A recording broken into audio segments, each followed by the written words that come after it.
Big boom. From you in a way to shield you. Oh, it's creating a golem. That's what it is. And I think in like, I don't know what spiritual text, but that's the entire idea of creating a golem.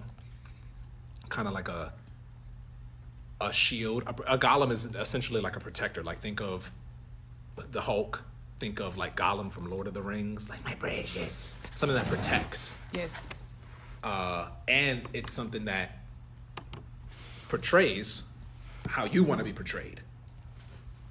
So creating an artist name in a persona is like creating that golem. And I respect those golems. So like if someone wants to be called a certain thing, like, yeah, like Jamboomboom, that's a golem. That's a character. That's a persona.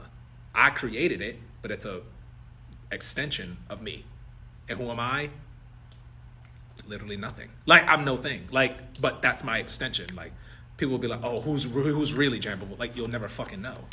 Because you'll only get what I give you because I control that. Right. Not in a way to say, to be manipulative or to have ulterior motives or to like, oh, I'm really like crazy. No. I have to present myself in a way because I have to go outside and be somebody. That's what we have to do. You have to be somebody in the world. And that's my somebody. But if someone doesn't have that awareness of like an artist and that kind of awareness, they'll have that. And that's why people are so obsessed with the celebrity and like who they are behind the scenes and stuff like that. But it's like, that person is just a fucking person like you. If they were to see someone named Nicki Minaj, they would be just as compelled to that person as you would. You know what's interesting? And that's the art of it. Is my mother would just love that, you know. She would love it. I could see her now being like, yes, it's about time.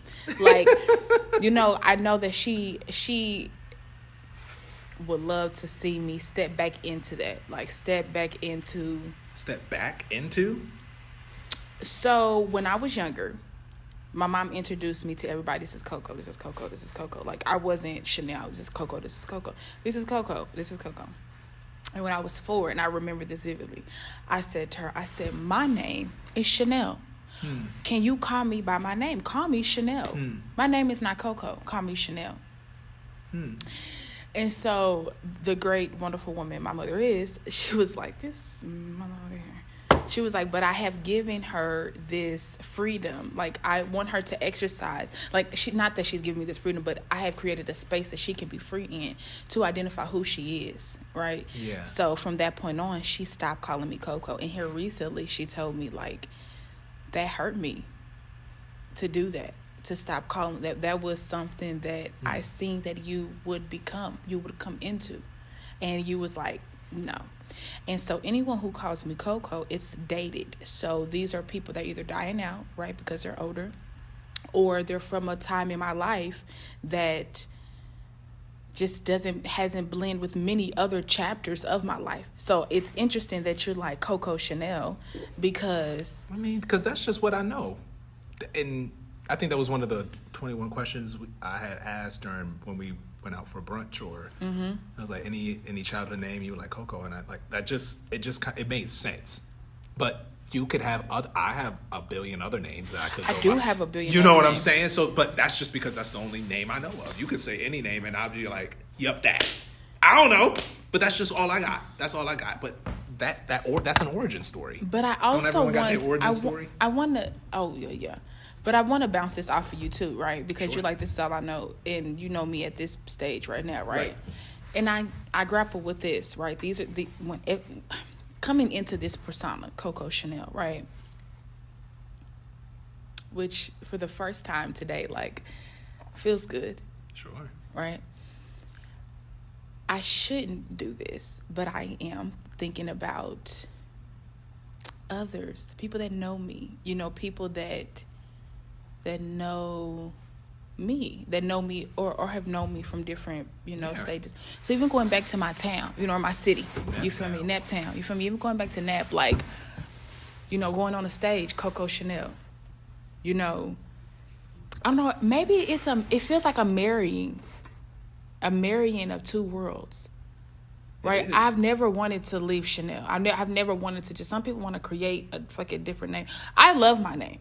I love it. I love to see it. I love to see people write it. I capitalize that in, make sure it's a hyphen. I love that shit. Like, it's me. Like, you know, who was that? Not you. You're the other Chanel. Right. You know, right. Which is fine. You know, so it is a marrying, and I think it's time. So put me down. Put me down. Jamboomboom and Coco Sha-Nel and Jamboomboom. Because I love me some alphabetical order. Period. Yeah, something's wrong with me. And so I'm literally going to be working on this right now and posting it before I leave, which will probably be around like 4:30, 4:45. Just putting that out there. But I'm going to post that and look at, I'm going to listen to the first one that we did. I'm not really going to maybe list talking points, but I'm going to post that. Oh, you talking about when we go. Yeah, and I'll post it maybe once a week or every other, maybe another one later this week. Tag me though. That's what, for sure. Oh, okay. Oh, yeah.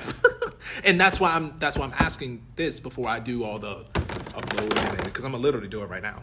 But that's why I'm like, what should I call you when I upload it and... And you know what's crazy? What? Is my TikTok name it's some shit that's like La Nuera Coco. It's like, it's La Nuera Coco. Yeah. It's that sounds real black on the black. It is the black Coco. Yes. Because it's some other ones, right? It's some Cocos out there, but they not black though. They not dark. And I'd be like, Coco. They're not Coco. Right. I'd be like, okay. Yeah. Okay. And I'm not going to talk. I just like it, period. I just want to thank you for that. No, you're so welcome. Because, and the only reason I can even talk about it like that is because I went through a similar experience. Like, I'm not going to just say, I'm not just saying this because it's out my hair. No, because going back to childhood, my father, who has passed, would tell my mom, because he was tall and he knew that I was going to be tall when I got older, and he played basketball, and he was like, yeah, when he gets older, I don't know if he said he had a dream or something. They was flunked out in the head. It was Gemini, so they probably saw a bunch of stuff in their head and just decided to talk about it. But I don't remember if it was a dream or just something he imagined or daydreamed. But he was like, my son is going to be the best basketball player, and I see him dribbling down the court, and the people in the stages are going to hold up signs that say Jam. And so Jam is the first 3 letters of my name, and it's also my initials. So I've always been Jam. I've just always been Jam. Wow. The Boom Boom came later, because... I mean, that's you. Right. Right, that's and what you create. Exactly.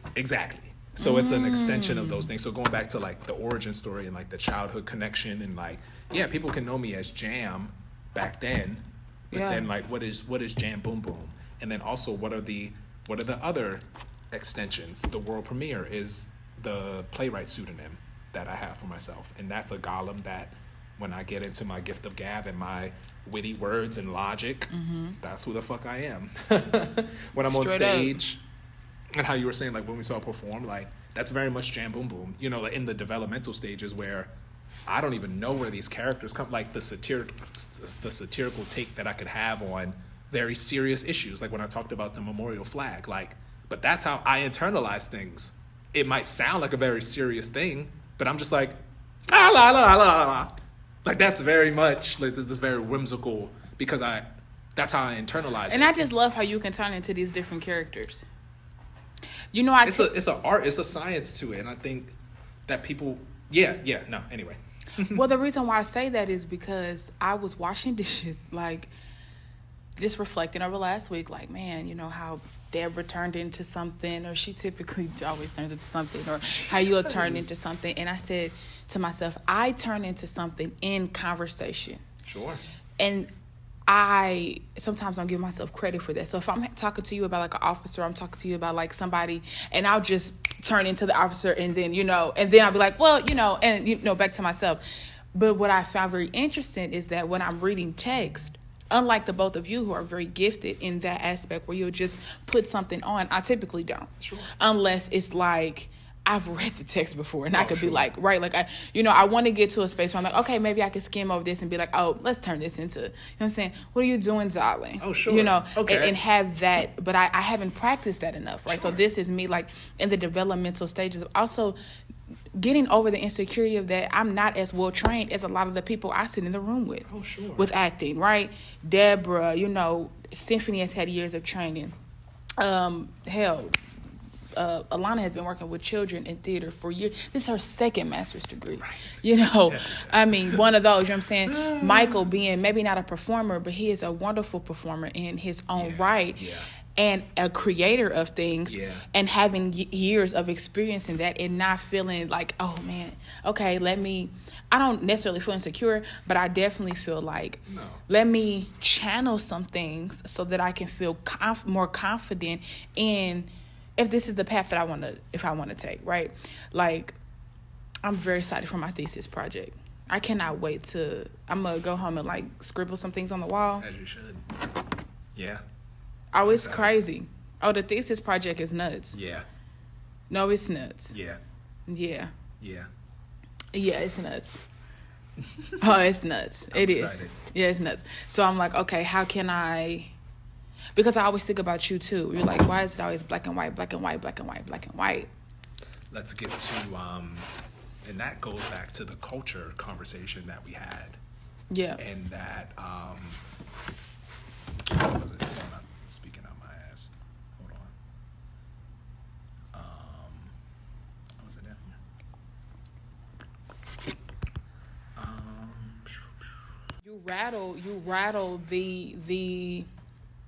You're rattling the concept of something that people hold very near and dear to themselves. Because that concept that they hold very near and dear to themselves has gotten them nowhere in actual life and progression of what we're here to do. And what are we here to do, Jam? Fucking come together as one. I love how you looked over your glasses. What are we here to do? Come together. We are not together. We are not together. We're so separate. We are very separate. And that separatism and that division that we have amongst ourselves is being capitalized by the elite.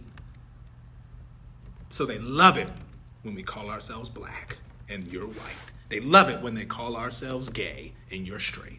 They love it when they call ourselves Hispanic and Latino. And I'm just like, in Spanish. They love that shit. And that's why they're rich and we're not. I'll say this, though. I really enjoy, and this is not by popular at all, but I like Kanye in ways. Did you see his recent interview? No. I'm going to link you. I like Would you Kanye. watch it? That's another thing. Yes, I will watch it. Okay, because it's a lot of his opinions. I mean, Kanye is Kanye. Kanye is Kanye. I'm not the old Kanye. I'm not the old Kanye. I'm the old Kanye. And I don't have to like everything. I don't have to like everything about anybody. There are many people that I love that I just don't like everything they say. It's not for me to like. It's truly. But I am here I don't mind respecting it.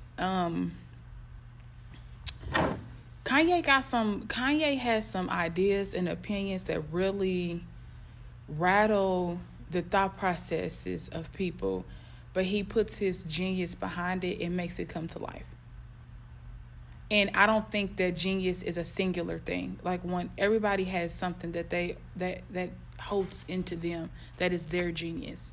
And I think that he's just not afraid to say it. Right. Right. No matter what. Now, do I agree with some of the shit he be saying? No. Do other people? But that's not the point. The point is that he's not afraid to say it. My thing is, here's the level of responsibility too, and I do believe this. Kanye may be privy to information that the common man doesn't understand. There are things that I do believe I have a higher understanding of, that if I am to say it, it must be said in a way to me that is not just controversial, but thinking about where it will land. You know what I'm saying? Some you could say, okay, well, they chose to be slaves, right? That was one of his biggest countrymen. Well, 400 years they chose to be slaves, right? He said something with that. Right now, did he go back and say, well, he might have went back. I don't remember him ever redacting this statement. He may have went back and explained what he meant or give some detail on what he meant. Like he said, the slaves always outnumber the masters, right? And there were revolts, but at this point, it wasn't about the masters, it was about the system. They weren't fighting the overseers or the masters. They were fighting the system, right? And what happens to a people if they don't believe that they can fight the system? They don't know what the system is. To fight it. But who said that to fight it, though? Well, who said to fight it? Who said to join it? Why not create your own? But then to create your own, those ideas and those awarenesses already happened once slaves were liberated and already in the system of capitalism. Well, I think they were already even doing that within slavery, within enslavement. Sure. Which was a reaction to their enslavement, but it wasn't a foundation of currency. Group of laws that a group of beliefs that we can all, a set of beliefs that we can all participate in, believe in traditions, because every slave didn't think the same way. Absolutely not. Like every person doesn't. So it was hard for, and that was on purpose. So that the slave master, or we just say it's slave master, but there were hella slave masters on one plantation, or at least someone who dictated how things were run. But that's been going on for centuries. What do you think the pharaohs were doing in Egypt? What do you think? The whole idea of a pharaoh is not even necessarily a title, but more so a mentality of someone who sits above a rulership and is able and has this knowledge or this information that you were talking about rulership, and that rulership is basically the human psyche. So say that you live on the top of the pyramid and you are controlling people below.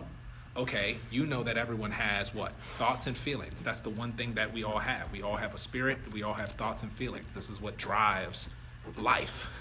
This is it. Okay, so now you're in a position where you know how to enslave people so that you can keep yourself in a position and keep others far, far away from you. So you're going to create circumstances and situations like slavery, like having a job, like education, like politics, like business, and you know how people are going to react and respond. That's to say that these systems aren't even necessarily on lock.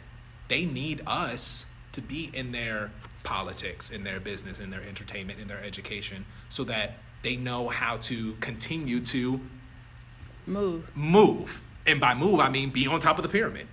Right. So you're going to have someone like Kanye who already, that's the thing, and that's why Kanye can never really hit like that, because he already signed the contract. He already signed the contract. But now he's, quote unquote, waking up. But nigga, you're already in. How you gonna wake up? You in a dream. You can't wake up from a dream. Child, Jam said you might have them. And I got. Child, Jam said I got more agency than you right now. No. I'm just absolutely not. Okay. Kanye got it. Where Kanye at is where he's in a position. But I gotta be aware that I'm in a position. But Kanye, you was in a position to where you thought that you had to sign that contract to get that Benz, to get them bitches, to get this estate, so you had to. I haven't. You also had to feed into it too. And I have right. So there was a time when you were promoting a certain lifestyle. Don't get that twisted. But that's what's disconnecting you from making this change that you really want to make. That's why the media can market you a certain way, because you already signed that contract. You already went for that desire of the big chains and the big booty bitches and the fast cars and the Bugattis. So they already know the type of nigga that you are. Now you are trying your damn best, because every spirit has the ability to change. Everybody has the ability to change. Right. And he's changing. But it's not I'm pretty sure it's not the change that he wants to, because he doesn't even control his own narrative. He does not control his own narrative. That's why he's being interviewed by ABC News, and he's not. ABC News. It was ABC News. Yeah, I just linked you. I thought it was good. He looks a hot ass mess. He looked junky. Oh, that's his aesthetic though. But he sounds so eloquent, you know.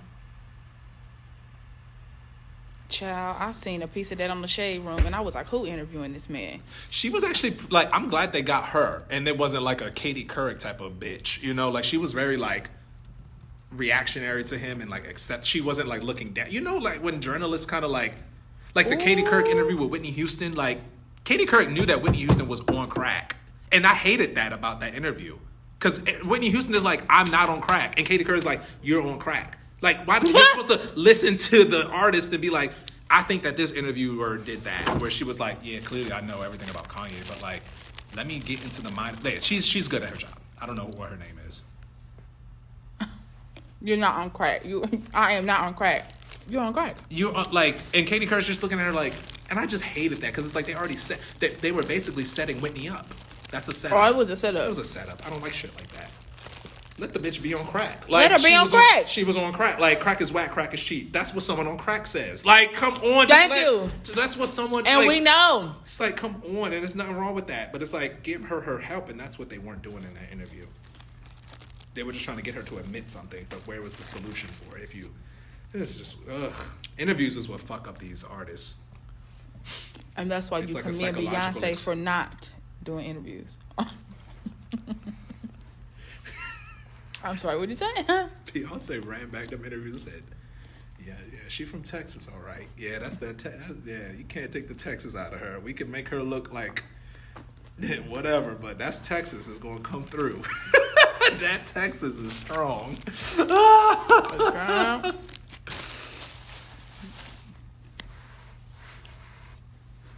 That's so funny.